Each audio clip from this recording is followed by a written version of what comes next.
There are three aspects of mental health. One is your thinking. Your thinking is abnormal. How do you know your thinking is abnormal? Depending on the severity of your depression, you can start experiencing worthlessness, hopelessness, uselessness, and suicidality starts setting in. Oh, all right.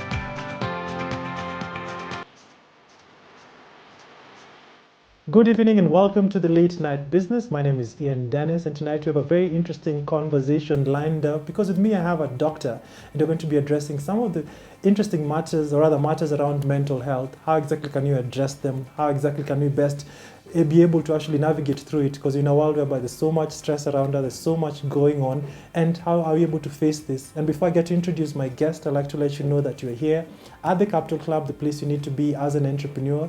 Because the interesting thing about the Capital Club is the amenities that are around, or rather are in around this particular club. You can actually spend your morning to evening at the Capital Club. Not only are there meeting rooms like one where we are in, there are also gym, and also there's also a club you can actually get to spend with your friends. The guest I'm about to introduce is a doctor, a senior lecturer at the Daystar University. She within the Department of Counseling and Psychology. She's also a consultant. She's also a board member. She's many things. Actually, you know, when you have doctors here, you have to introduce everything right. None other than Dr. Susan Muriungi. Hope I got it right. Thanks so much for coming to the show. Looking quite good as always, and nice to see you. Thank you so much, Ian. Let me qualify my doctorate. I'm a clinical psychologist, the first clinical psychologist in Kenya. Wow. Graduated in 2011 from the University of Nairobi Department of Psychiatry, School of Medicine. Wow. I thank God for that. Interesting. You're the first of many. Yes, I'm the first of many. How does it feel being the first? Humbled, quite humbled, because I had other professions before I ventured into psychology, reached the top of the notch of it, but something, maybe if we have time, I'll say what happened, and I changed. Interesting. I changed. And you'll get to that particular interesting academic journey that you've actually had over the years. The first question I like starting my interviews with, what exactly are you most grateful for today? What are you most grateful for today? I am grateful for many things. First, of course, being here, being an ambassador of mental health. It's an opportunity for me to create awareness.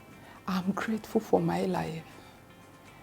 Ian, I've had 2 major brain surgeries, and by God's grace, I survived. I'm grateful for all the institutions that I've worked for since I started working. I'm grateful for my family that supported me through it, because most of my learning, my schooling, especially the professional bit, I did it when I changed professions. I was a family person. I had children. I had a husband who needed me, and they supported me. My late dad, who is a guru in support of academics, and my brothers and sisters. So I would not have asked for anything better. I thank God for each one of them. Interesting. You've had a stellar academic journey, but I want to just go back to your earlier life. Where did you grow up? How exactly was how was your earlier childhood like? I grew up in Mury, in the mountains, picking tea. We were a family of 11, 9 siblings with mom and dad. Grew up with our grandparents. And one beautiful thing about my family, my siblings, is my mom and dad spoke with one voice in bringing us up. Mentored us in many ways, and because of their unity, especially in ensuring discipline, we had no choice but to be close to one another. to support. How many siblings? 9. 9. I am number 2. We have number 1, number 2, number up to 9. And phase 1 and phase 2. Phase 1 is up to number 6, then phase 3 are 3. But all of us, I thank God for each one of them. We are very close, we are supportive of each other. We, in everything, in our endeavors, went since when we were small. Now, I went in a local primary school. It was rough and tough, trying to balance between working in the shamba, because we were the workforce, there's 9 of us. Of course, there were other workers. There were workers, but it was impacted on us that we should be examples of the workers, the employees. And therefore, if it's picking tea, I have picked 40 kilos, 38, and the workers would pick 10, 15, and every person used to carry their own load, 5 kilometers up the hill.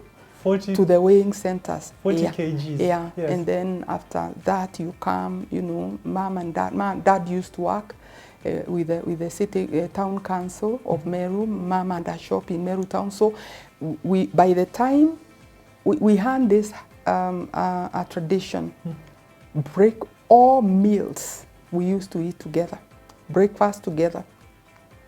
So if mom and dad dad has to be in the office at 8. And from home to Meru town is 14 kilometers in a dirt road. It means he has to leave home before 6:30. By that time we have finished breakfast. Those who are going to the shamba are going to the shamba, and those who, the person who is remaining to cook for the others, lunch and tea, uji asaine has to be there. And therefore we had to balance working and going to school. School, dad was exceptionally, and mom, you know, always attending, you know, parents' days. And it so happened, I'm being very honest here, that all of us, from number 1 to number 9, we used to be either the last 10 in class. In class, except one of us who was always good throughout. But by the time we reached standard 4, now we shift to be the first. Wow! So from the bottom last to the, I don't know what those dynamics are. I think it's it could be now that I'm a psychologist, I understand there are some late bloomers. Particularly based on how you're being handled in school by the teachers.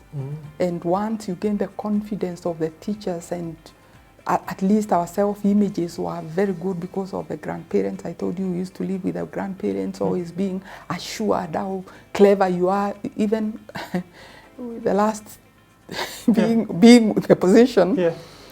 We had this inside belief in ourselves, and mom and dad used to encourage us a lot, of course, praying over us.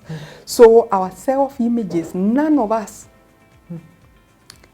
had a low self-image, even with that. So when we picked and moved on.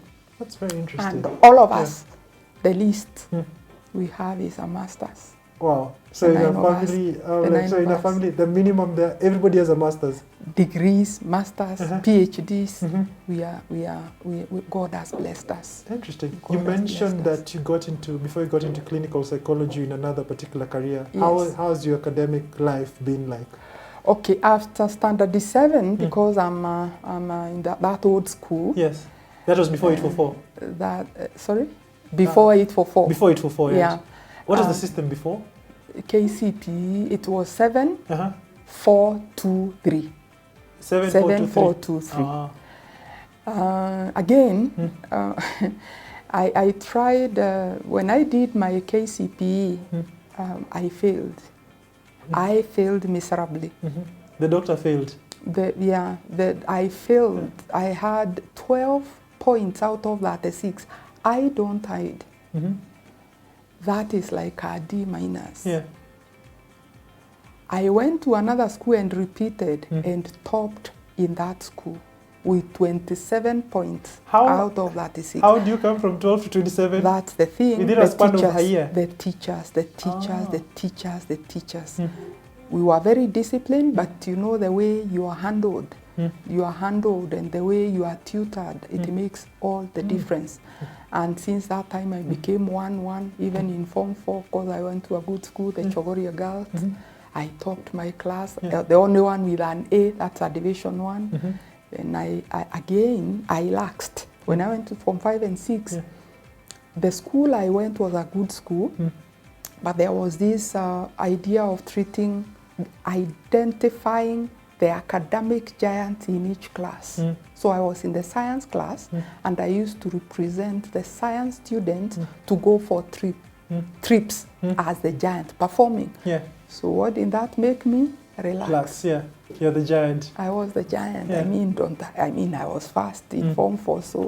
So I again stopped, and I didn't gain enough points to take me to university. So I had to go to a middle level college, and that's Kenya Medical Training College, where I undertook physical therapy 3 years, because I topped. My GPA was very good. And I started working, worked in Kenyatta National Hospital, and KMTC poached me from Naro. I was good. From KNH to go and teach as a small little girl of 25 years. So that's when you was your first experience in the classroom? Yes. But even when I was in Kenyatta, I used to offer free. I love teaching.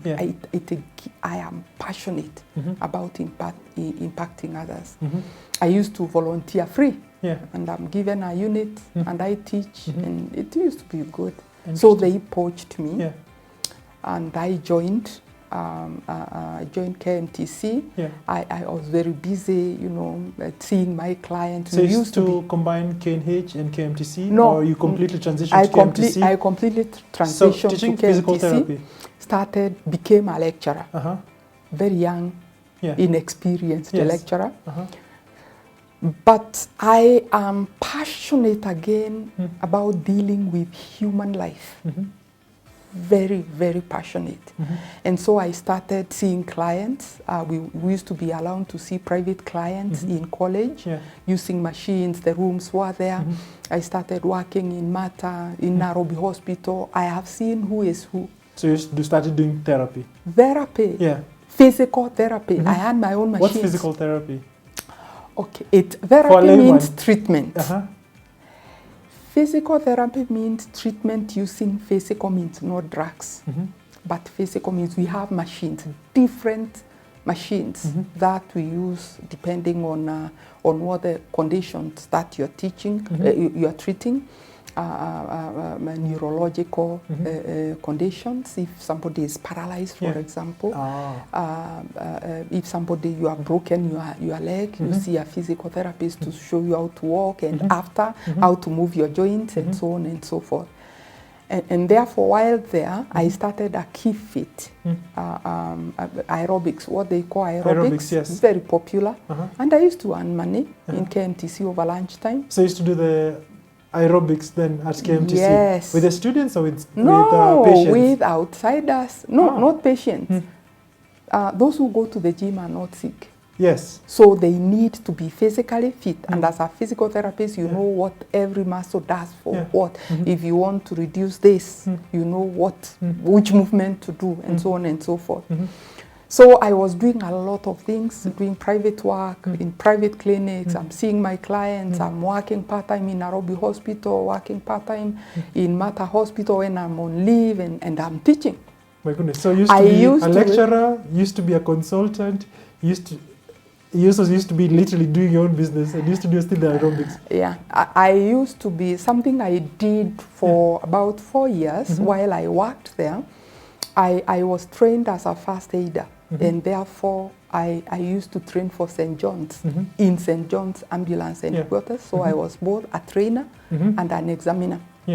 So I've taught in this country examining first aid, police, the army, all those, whatever, and my students as well. So I used to be so busy. I used to weigh 48 kilos. Wow. I have Wow. 2 children Yeah. weighing 48 kilos. Very lightweight kabisa. I Because never you used to be have so them. busy. So busy. So busy. And how did you manage to juggle through all this? Because primarily, you, what's it called, at that particular period in time, you embraced the Kenyan spirit, side hustle, anything to get us to, what's it called, keep you busy, anything to pursue your passion and also to make that extra coin. How are you managing that particular period? 1, focused. Good time manager. You can't afford to waste a minute. No.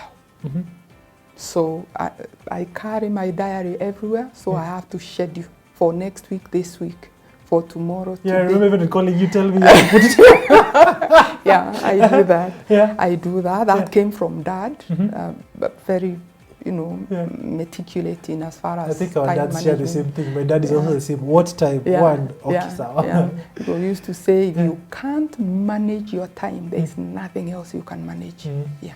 True, that's very interesting. Yeah. And that's a discipline you've kept all through. Yes. How have you managed to keep it in a world whereby I see a lot of people just wasting time, or just what are the disciplines you put in terms of ensuring that you effectively manage to use your time?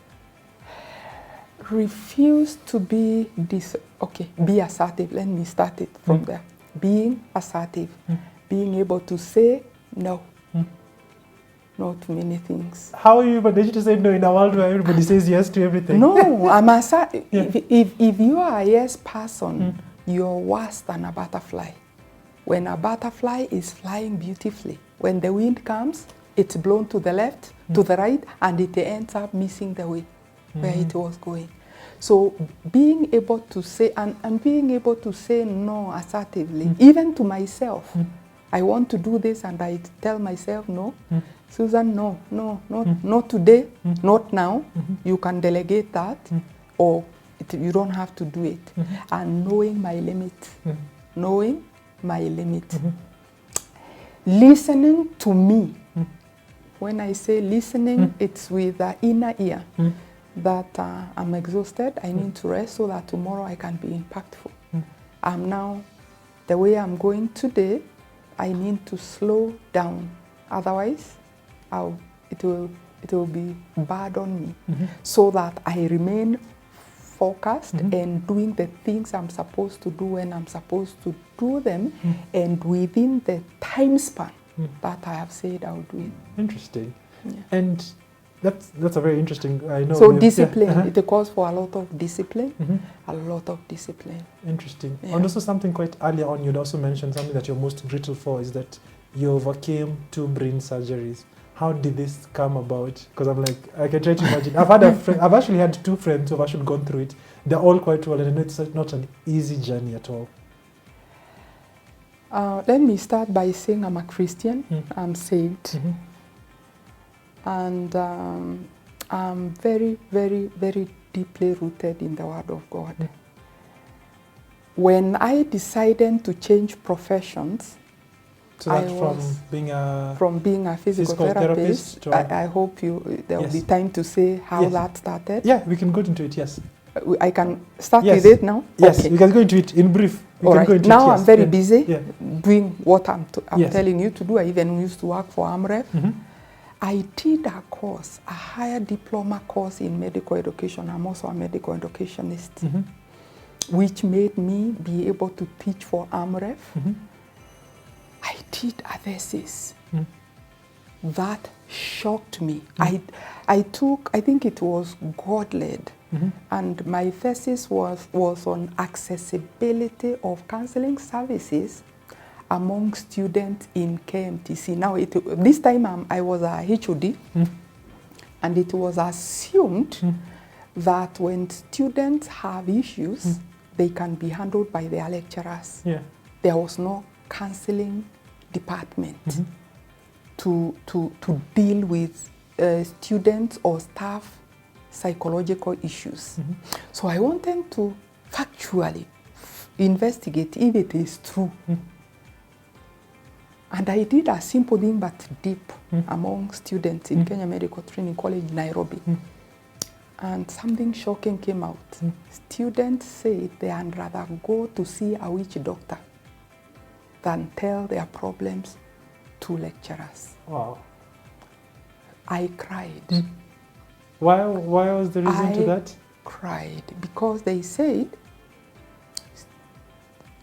lecturers will discuss their issues in class. You know, they are not trained as counselors or psychologists.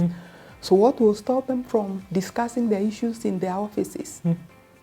And then when that comes out, they might be marginalized in class by others. So they said they would rather die. And I cried. I laughed my students. And I said, and the Lord said, you have to change professions. I ignored. Then I met one very senior fellow, and if you'll ever see this, I'm still looking for him. I'm Mr. John Kiari, a senior person who used to work for KCB. He used to be my client, my patient. I used to give him physiotherapy for several things. And one time, treating him in matter, he called me in his cube and asked me, Susan, what are you going to do when you retire? I felt offended. I was 26 years that time. Yeah, and you're really planning your retirement. Don't you know how old I am? I didn't answer. I went away. He asked me that question 3 times. So the third time I sat and I asked him, why are you asking me that question? I'll do what everybody else does. So he laughed. He was a mature person. He asked me, what do? They wanalima. They dig. So he asked me, when last did you go to the shamba? He said, when I was in Form 3. He said, and at 55 is when you will go to the shamba. I will employ. Who? Anyway, that sent me thinking. And within 5 years, after I had done this study, I knew exactly what I had to do. Interesting. Because he said, do something that even at 80 years old, you can occupy yourself with it. Wow. So now I go to school. I decided I don't do things halfway. I have to start again from undergraduate. So you have to start from the diploma, you start again from undergrad? Yes, I am married. From a higher diploma, I have to start. Higher diploma? Higher diploma, working, busy, earning good money from all over. But I went to school. I am married with small children, and I'm still doing my... You still other businesses? Wow. Other businesses. You're going to take a short commercial break, and then once you're back, you're going to find out how this particular journey has metamorphosized and how she's managed to do all this. So I'll see you after the break.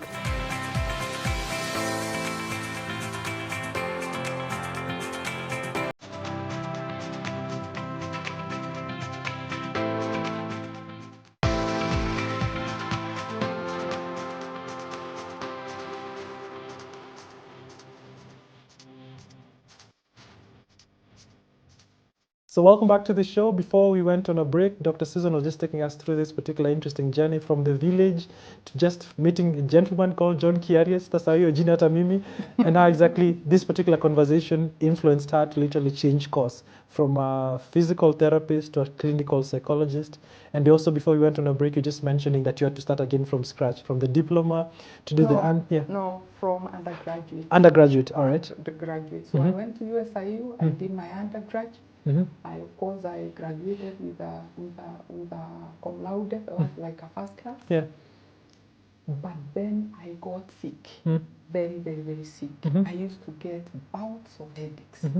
And I used to think it's because of these things I'm doing. I'm studying. You're studying, head of department. you're a mother. I am a mother. I am doing my consultancies. I'm doing many things. And I used to agree. And sometimes I could be taken to hospital, literally weeping like a baby, headache. So they used to tell me it's stress. And I agreed. Even the hospital they never did any scan or anything? No, they didn't. They told me it's stress. When they tell them what I'm doing, they say this is stress.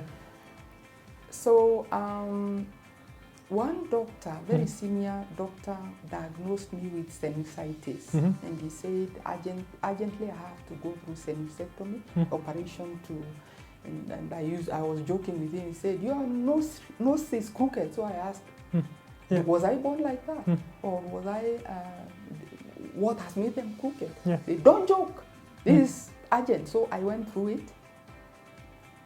But after surgery, the headaches became worse. Oh. So I went back for review, Yeah. and I was given some medications that were to last me 2 weeks. The third week, while driving Yeah. along the old Mombasa Road, Yeah. I couldn't see. I thought it was misty. I couldn't hear my radio, my music. Yeah. I thought the radio is spoiled, and Yeah. I put on headlights. Yeah. And in short, I had become deaf Yeah. and blind. Blind. I went where I was going. I couldn't hear a sound. Yeah. I was going to see somebody there, but by God's grace, I went back. I went back home, but seeing I was driving at 10 kilometers per hour, Yeah. and I reached home. And I That is God. sat in the house Yeah. for 2 weeks without nobody. Later on, they were telling me I looked scared because my eyes, my eyeballs were popping out. Yeah. So finally, when I decided I need a check, so I was taken to the doctor, and the doctor, I had looked at the side effects of the drugs that I was on, Yeah. and all those side effects were there. I was remaining with two: kidney failure and unconsciousness, permanent and unconscious. So I stopped taking them, and I now started finding out, looking for an ophthalmologist to check me. I went to Arakan, and they said my ocular pressures were too high. Remember, it is 3 weeks now since I took the medicine. Yes. So if they were too high there, how high were they? They after 3 weeks. And the doctor said, usually when they are that high, the retina detaches from its place and you get permanently blind. Wow. And having gone through this such a traumatic experience, how are you able now to overcome it, per se, to just get to establish yourself into this particular new field? Right. So now I have done my degree, and I was waiting for me to get better to do a master's in counseling psychology. I didn't know about clinical psychology. So in the process of being treated for my eyes, I decided to change doctors to a very nice doctor in KNH, because I was tired. I was getting weaker, very many things. And he said, he took me through a lot of investigations and sent me to do a full CT scan. And remember, I had gone through the CT scans because of whatever. So my personality had gone to the docs. I didn't want trouble. Anyway, the prescription stayed in me for 3 weeks. And one day, I just decided to go to Nairobi Hospital. I was diagnosed with a massive tumor in the front part of my brain. The front part of the brain is the seat of intelligence, seat of personality, refining of movements. And therefore now I had to go to, God assured me, he said 3 things you can do. As I was taking my results and reading them, you can dissolve it, I can go through surgery and I'll be okay, or you can take me home. Whatever will glorify him is what he will do. So as I turned where my brother was seated, and I told him, I have a tumor. He said, what's a tumor? My brother is an educated person. Said it's a big jigger in my brain, and he started crying. I told him, don't cry, don't mourn me. Before I die, I'm not dying unless if it's the will of God. Let's go home. So my family was very supportive. I went through a 10-hour brain surgery in ICU. And when I came out of ICU, I woke up in ICU, I knew I wasn't dying. Because remember what God had said? The 3 things, Get you out of you, go through surgery, so that's a story for another day. 17 days walk with God himself every morning. And he is the one who said you're going to do clinical psychology in the School of Medicine, University of Nairobi. I hadn't heard about it. He said, who can afford privately? I have $1 million every year. And God said, I'll provide. Interesting. Cut the long story short, he did. Christian organization from the US. There's some fundraise that somebody had given me, a friend of mine, who had been sponsored by them, and it had remained in my handbag for 15 years.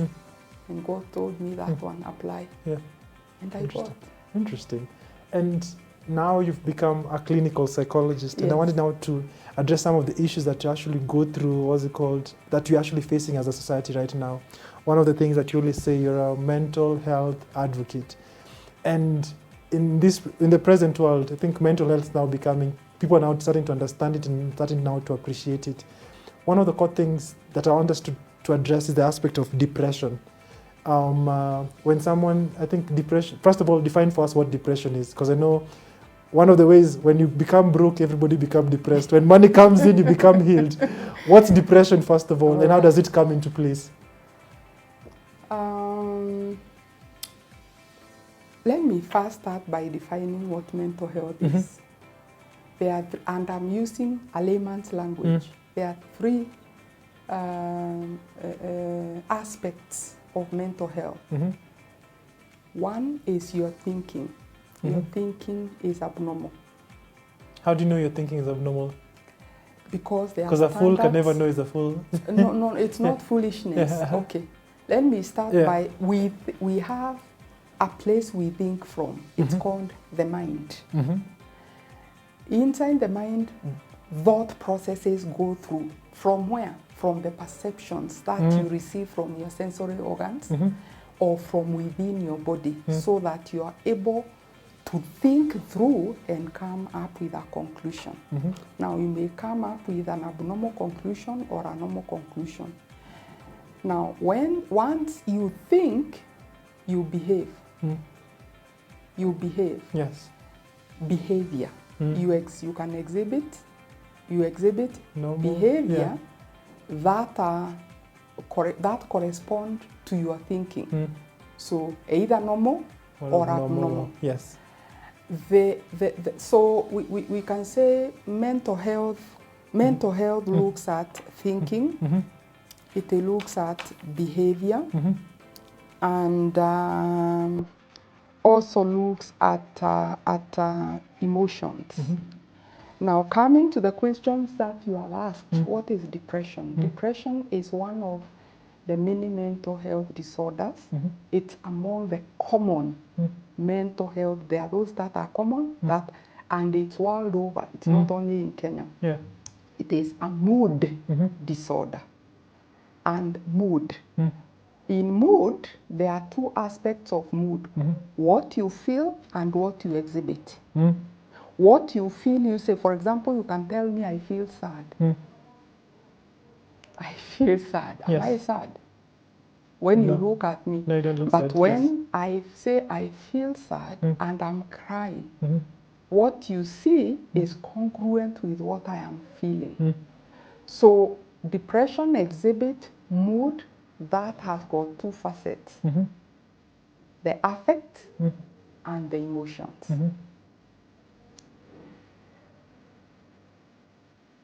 Generally, if you can look at my finger, we draw a straight line. A normal person who doesn't have depression, the mood does not lie on the straight line. It lies very, very, normal curve. Not big ones, small ones, Sometimes you're happy, sometimes you're sad. That doesn't mean you have depression. But when you have depression, that is unipolar, showing one type of mood, depression. You will your mood will go down. All right. You feel you don't want to talk to people, you don't want even to bathe, you don't want even anything you were interested in before, you are not interested, you are just here. But it's for a longer period of time. For a longer period of time. It's down there. And when you get so depressed, depending on the severity of your depression, you can start experiencing worthlessness, hopelessness, uselessness, and suicidality starts setting in. All right. So depression primarily later on, if it's in a longer period of time, leads to depression? Not a longer period of time, depending on its severity. If it's very severe, because there is low, there is mild, there is moderate and severe. Moderate and severe, they must be reviewed by a psychiatrist because depression is a chemical disease. And what's that particular chemical and how can... Dopamine. And it will confuse whatever. Let's say it's a chemical disease that determines your mood, whether you'll be happy or not happy. And that particular chemical most of the time is cured with money. No. Or do how? not mistake depression. It's with associated. Stress. Yes. No, So depression and stress are different. With the stress. However, we'll look at psycho triggers. What can trigger you? What causes depression? Right. I haven't finished. There is another type of depression that is called bi. Bi means two. So you are exhibiting two mood types. Bipolar. High and low. At times you are very high, you are excited, you want to do this, you become sexy, you want to spend, you become a spendthrift. Then all of a sudden, you go down. I've actually have colleagues who are bipolar. So bipolar is also a disease? Yes, it's a type of depression. And how can it be solved? Because the bipolar is always like that all through. Remember I said it is a chemical disease. They must, depending on the severity, they must be reviewed by a psychiatrist who is going to medicate them, to give them antidepressants. So that now when they come to me as a clinical psychologist, their mood is regulated, but I handle the psycho triggers. What are the triggers? Different people. Your poison is my cup of tea. My cup of tea is your poison. There are some people who things happen and, they relapse. You've heard of, they were okay, their depression was well regulated. And the good thing about any mental disorder, there is none that cannot be treated. As long as the person knows how to deal with the psycho triggers. Interesting. That can heighten. But one of the core things from my observation, because I think it's something that you observe, and I think when you've mentioned bipolar, I've seen various people who have come to my mind. The interesting thing, they have it, but they don't know they have it. Correct. How would one become self-aware to know they have it? Because I'm like, you talk to someone today, someone happy, the next time someone is so moody, and I'm like, how? How can one know they have this particular aspect of bipolar? Or even depression sometimes. Okay. Let's begin by what causes it. What causes depression? I don't know why my mind is just leaning money. I don't know. It can Lack be a of psycho it. trigger. It's a significant one. Imagine, there are many, we call them psycho triggers, no one cause. Somebody can be predisposed. Predisposed. Not precipitate. Predispositions are genetic factors. Predisposition are genetic factors. When you are predisposed, precipitations, which are environmental, what I'm calling psycho triggers can happen, and you wake up a sleeping giant. It doesn't mean if you are predisposed, you will always develop it. No. It depends on how you handle psycho triggers and how you handle stressors. Stress.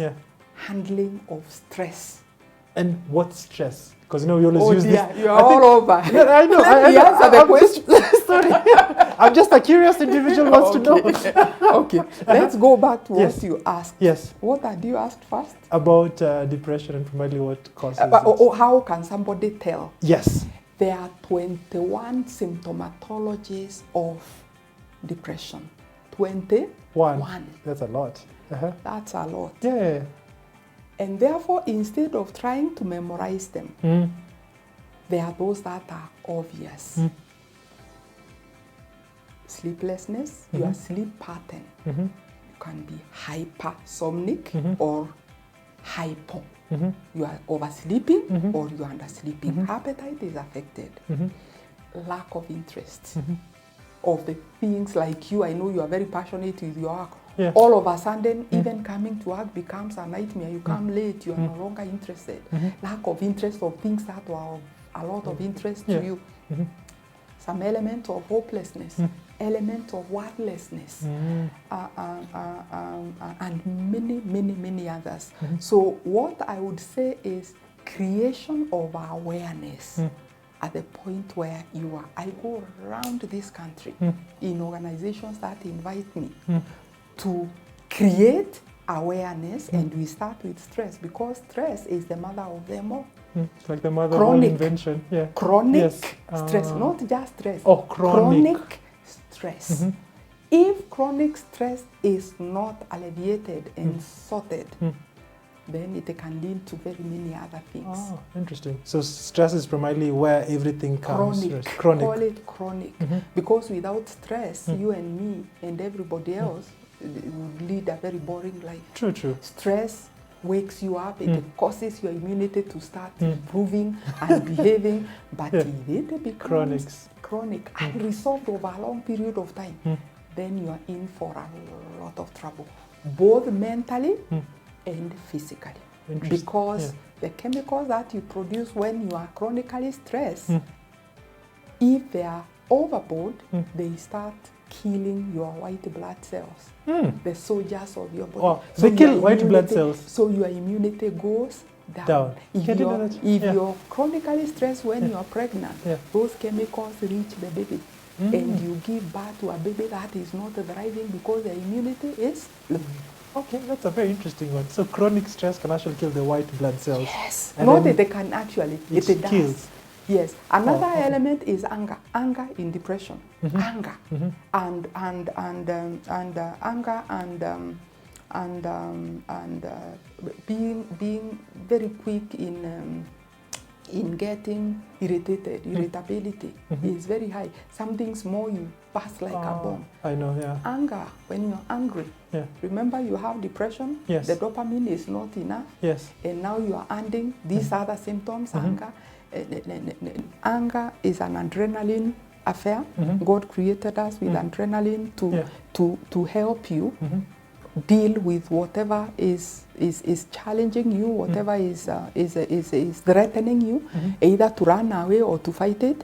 And if you are constantly angry, your adrenaline level becomes high. So if you are chronically stressed, and one of the symptoms also of stress is anger,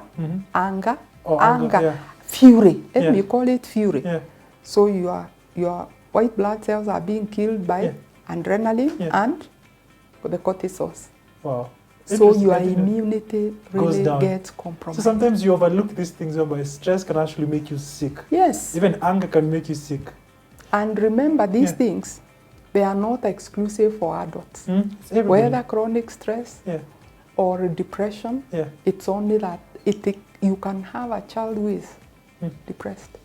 Depending on. So we said genetic, whatever predispositions and environmental precipitations can cause stress. Wow. And different of them, some are very severe. For example, losing a child. True, it's losing a spouse. Yeah, it's stress. Losing your business.